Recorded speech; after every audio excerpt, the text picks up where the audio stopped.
In the greatest democracy on Earth, voter turnout is typically around 100%. In lesser democracies, the numbers are usually less fantastic.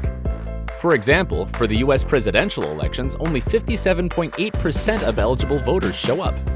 For the midterm elections, the number is a rather more woeful 41.7%. To the concerned citizen, these numbers are too low.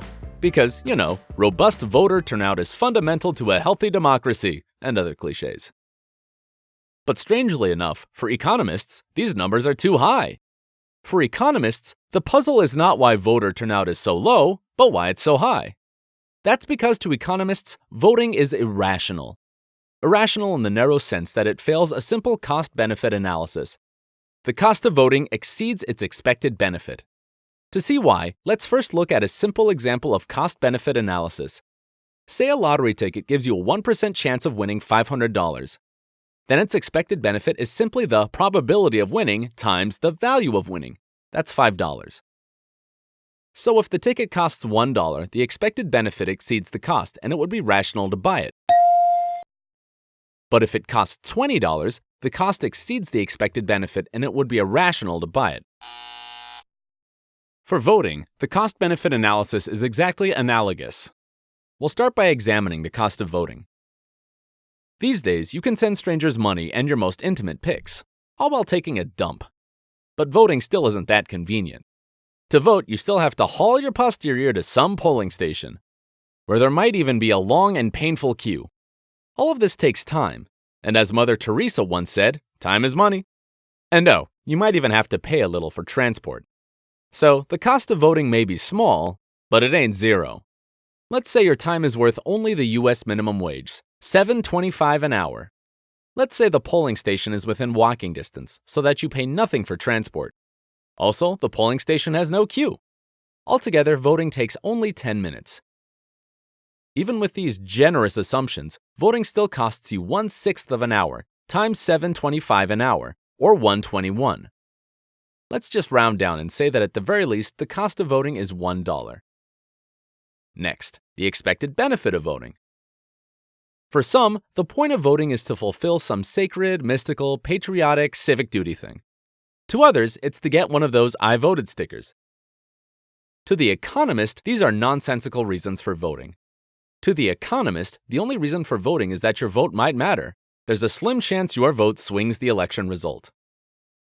To see when your vote matters, imagine we count all votes except yours. Then there are 4 possibilities. 1. Your preferred candidate's winning. 2. He's exactly tied with the frontrunner. 3. He's losing by exactly 1 vote. 4. He's losing by more than 1 vote. These are the only possible scenarios. Either your man's winning, exactly tied, down 1, or down by more than 1. Now, it turns out that in scenarios 1 and 4, your vote doesn't matter. In scenario 1, without your vote, he wins. With your vote, he also wins. So your vote makes no difference. And in scenario 4, without your vote, he loses by more than 1 vote. With your vote, he still loses by at least 1 vote. So again, your vote makes no difference. In scenarios 2 and 3, your vote matters.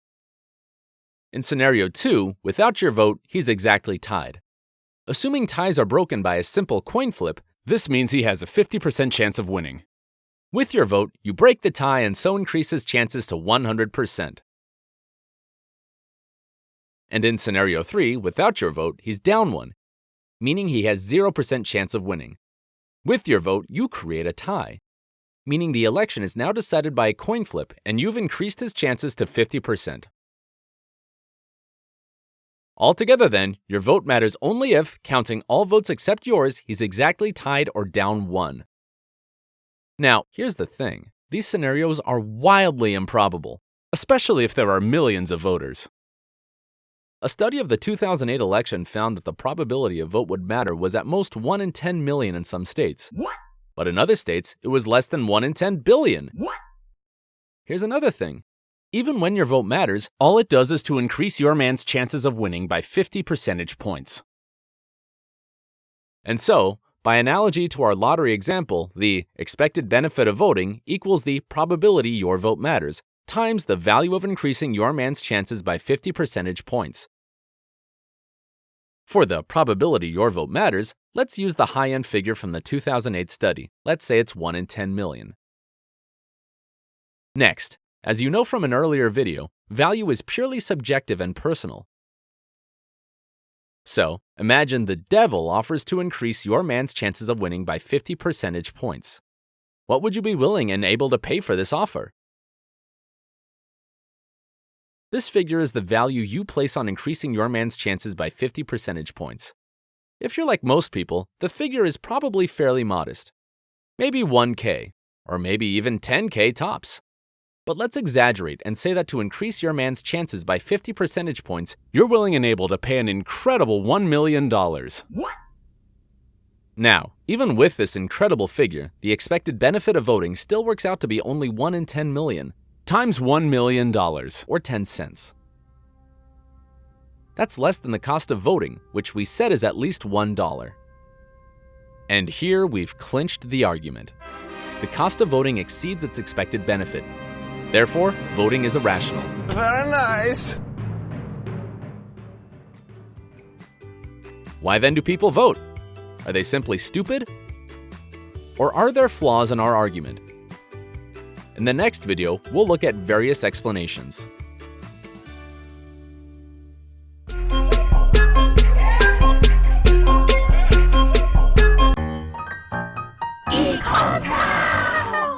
Econ Cow is a new channel for educational videos, mostly on economics. I'm still trying to improve, so please feel free to leave me any feedback in the comments below. And of course, like, subscribe, and watch another video.